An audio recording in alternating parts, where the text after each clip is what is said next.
However, the game that he's playing is a much longer term game, okay?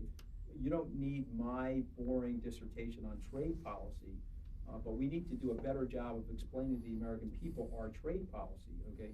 One of the most successful things that the United States did over the last 73 years is help the world grow its middle class. And if you look at the Marshall Plan, concomitant with the uneven trade policy that we've had for 73 years, it has actually helped the world. It has done exactly what Dean Atkinson, George Marshall, and Harry Truman thought it would do. We have greater global economic interdependence as a result of that uneven trade policy.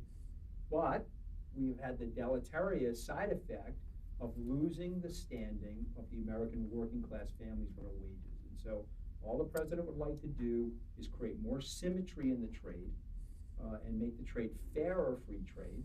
And so he's asked them to consider reducing their tariffs and reducing their quotas. And if they're not going to do that, he's going to raise ours.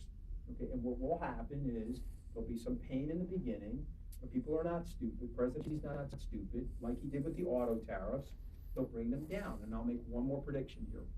The deal that we are about to sign and ratify with the South Korean government will be the template for free trade, the future of free trade. And when the Wall Street community steps back and looks at the fairness and the symmetry in that deal, and that deal is used as a template for the rest of the trading partners, you'll see that he's out there protecting American interests and American businesses and American workers.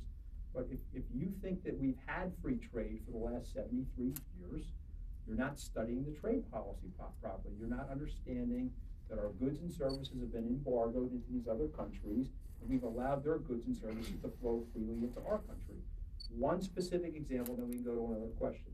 In 2008, the Chrysler Motor Corporation was able to sell its population proportionate quota of Grand Cherokees into Japan. Just that one country, they never would have had to file bankruptcy. So all the president is asking for, you're sending your cars here, God bless you, we'd like to send our cars there. And we'd like to send them at the same quota, population proportionate, as you're sending to us. I think it's very, very fair, and I think the big dilemma is it hasn't been explained properly to the American people, so we have to do that. If we did something, though, to be clear, if we did something population proportionate with China, we would be sending far more Chevrolets to China than they would be sending Geelys to the United States. We wouldn't, though, because they don't have the demand. Because if you really study China, there's only about 375 million people in China that have actually urbanized. Most of those people are still living in poverty and still living in rural communities. But I get the point that you're making.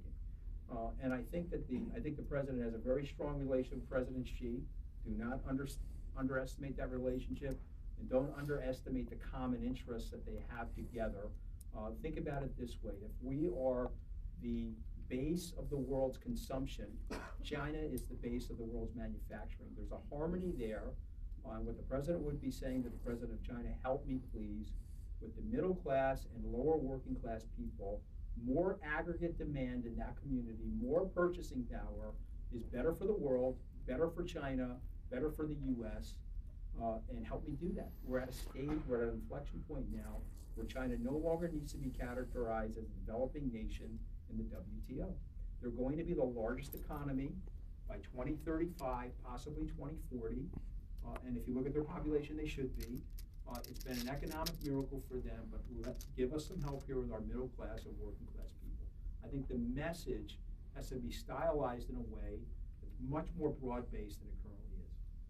We have time for one last question over here. Yeah. Hi, Mr. Scaramucci. Hannah